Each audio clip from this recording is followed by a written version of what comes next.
Hello बच्चों, आइए प्रश्न को पढ़ते हैं।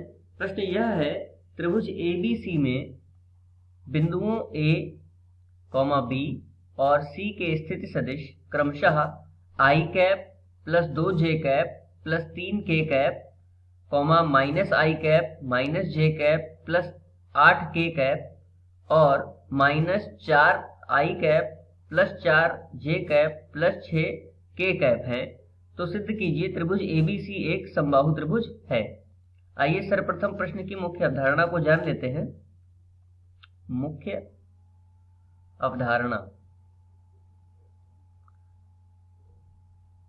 यदि किसी बिंदु के स्थिति सदिश हमें दिए जाएं तो हम क्रमशः उनको, जैसे A का स्थिति सदिश है तो उसको OA सदिश से, यदि B का स्थिति सदिश है तो उसको OB सदिश से, और इसी प्रकार यदि C का स्थिति सदिश है तो उसको सदिश OC से प्रदर्शित करते हैं।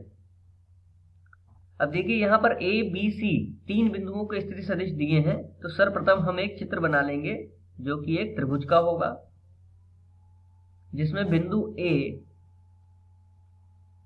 B और C के स्थिति सदिश हमें दिए गए हैं और हमें सिद्ध करना है कि यह एक समबाहु त्रिभुज है। तो हम सर्वप्रथम ज्ञात करेंगे भुजा AB का सदिश, अर्थात सदिश AB, सदिश BC और सदिश AC। इन तीनों भुजाओं के सदिश प्राप्त करेंगे और इनके सदिश प्राप्त करने के लिए हम निम्न सूत्र का प्रयोग करेंगे।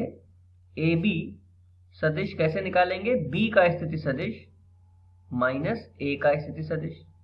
इस प्रकार हमें AB और BC के लिए OC माइनस OB और इसी प्रकार AC के लिए OC माइनस OA, तीनों के सदिश जब हमें प्राप्त हो जाएंगे तब हम उनके मापांक प्राप्त करेंगे। मापांक के लिए देखिए निम्न सूत्र का प्रयोग किया जाएगा। यदि हमें कोई सदिश दिया हो, सदिश A बराबर AI plus BJ plus CK, तो इसका मापांक या इसका परिमाण बराबर होता है वर्गमूल में I के गुणांक की घात 2, अर्थात यहाँ पर I का गुणांक A है तो A की घात 2, प्लस J के गुणांक की घात 2 अर्थात B की घात 2, प्लस K के गुणांक की घात 2 अर्थात C की घात 2। तो इस प्रकार हम मापांक तीनों भुजाओं के प्राप्त कर लेंगे और यदि तीनों भुजाओं के मापांक बराबर आते हैं तो हम ये कह सकते हैं कि दिया गया त्रिभुज एक समबाहु त्रिभुज है। आइए इस मुख्य अवधारणा के आधार पर प्रश्न को हल करते हैं। A का स्थिति सदिश अर्थात OA बराबर दे रखा है, अगले प्रश्न पर लिख लेंगे इसको I plus 2J plus 3K। OA बराबर दे रखा है, OA सदिश बराबर I plus 2J plus 3K। इसके बाद देखिए B का स्थिति सदिश OB सदिश बराबर क्या दे रखा है प्रश्न में? Minus I minus J plus 8K, minus I minus J plus 8K। और इसके बाद OC का सदिश स्थिति सदिश क्या दे रखा है? Minus 4I plus 4J, minus 4I plus 4J plus 6K plus 6। आइए सर्वप्रथम अब प्राप्त करते हैं AB। AB किसके बराबर होगा? मुख्य अवधारणा में हम लोगों ने जाना OB सदिश माइनस OA सदिश, तो OB में से OA को माइनस कर लेते हैं या पहले लिख लेते हैं कोष्ठक में OB का मान कितना है? Minus I minus J plus 8K minus OA का मान है I plus 2J plus 3K। इस प्रकार देखिए हमें AB का मान क्या प्राप्त होगा? AB सदिश बराबर आ जाएगा, माइनस I है और माइनस I यहाँ पर भी जब हम कोष्ठक खोलेंगे तो, या पहले लिख लीजिए इसको, अच्छा, minus I minus J plus 8K। इसके बाद कोष्ठक भी खोल लेते हैं तो आएगा minus I minus 2J minus 3K। तो देखिए माइनस I जोड़ करके कितना हो गया? Minus 2I। J minus J है, माइनस 2J है तो ये हो जाएगा माइनस 3J। और K में देखिए 8K प्लस का माइनस का 3K, तो 8 में से 3 गया 5K। इस प्रकार हमें AB का सदिश प्राप्त हो गया। अब यदि इसका हम मापांक ज्ञात करें तो मापांक आ जाएगा वर्गमूल में आई के गुणांक की घात 2 अर्थात -2 की घात 2 प्लस -3 की घात 2 प्लस 5 की घात 2 अर्थात वर्गमूल में 2 की घात 2 4, 3 की घात 2 9, 5 की घात 2 25। तो 25 और 9 34 और 4 38, तो वर्गमूल में 38, ये हमें ए बी का मापांक प्राप्त हुआ। इसी प्रकार देखिए बीसी सदिश निकालते हैं। बीसी सदिश कितना आएगा? ओसी सदिश माइनस ओबी सदिश। तो ओसी का मान कितना दे रखा है, यहां से लिख लीजिए, -4i plus 4j plus 6k minus कोष्ठक में ओबी का मान है -i minus j plus 8k।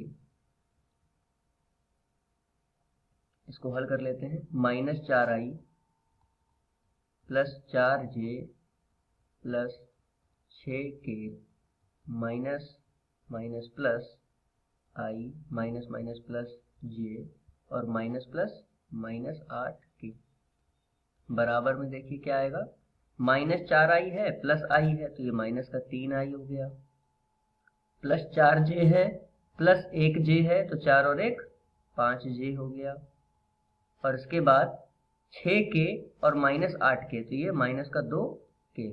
इस प्रकार हमें BC का मान ये प्राप्त हुआ।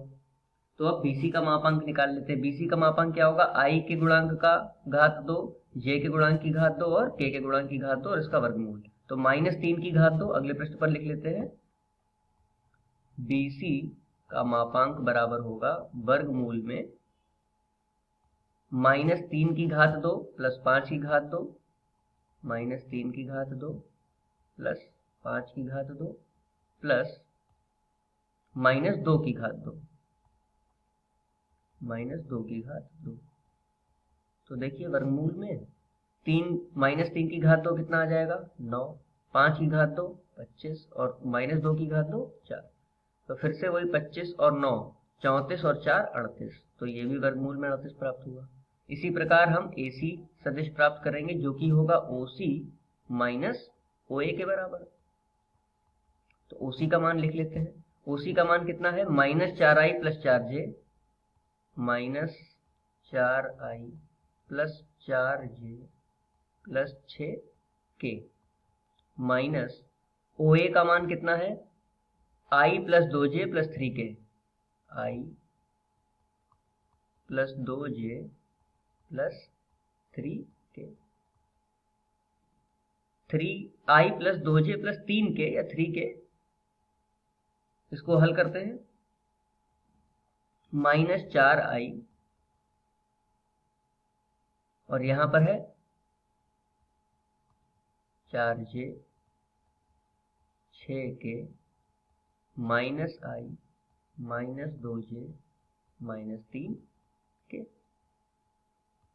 तो i में i का पद अर्थात -4 -1 -5i, 4 में से 2 गया तो 2j, 6 माइनस 3 अर्थात 3k। तो इस प्रकार हमें AC भी प्राप्त हो गया। अब AC का मापांक निकाल लेंगे। तो वर्गमूल में i के गुणांक अर्थात -5 की घात 2 प्लस j का गुणांक 2 की घात 2 प्लस k का गुणांक 3 की घात 2। तो देखिए 5 की घात 2 है, -5 है तो -5 का वर्ग कितना हो जाएगा? 25 प्लस 4 प्लस 3 की घात 2 अर्थात 9। तो ये भी कितना प्राप्त हुआ? वर्गमूल में 38। तो देखिए प्रश्न में AB का मापांक बराबर आ रहा है BC के मापांक के, बराबर आ रहा है CA या AC के मापांक के। अब तीनों मापांक बराबर है तो हम ये कह सकते हैं कि दिया गया त्रिभुज ABC क्या होगा? एक समबाहु होगा। मुख्य अवधारणा के आधार पर हमने ये सिद्ध कर लिया है। आशा करते हैं आपको समझ में आया होगा। धन्यवाद।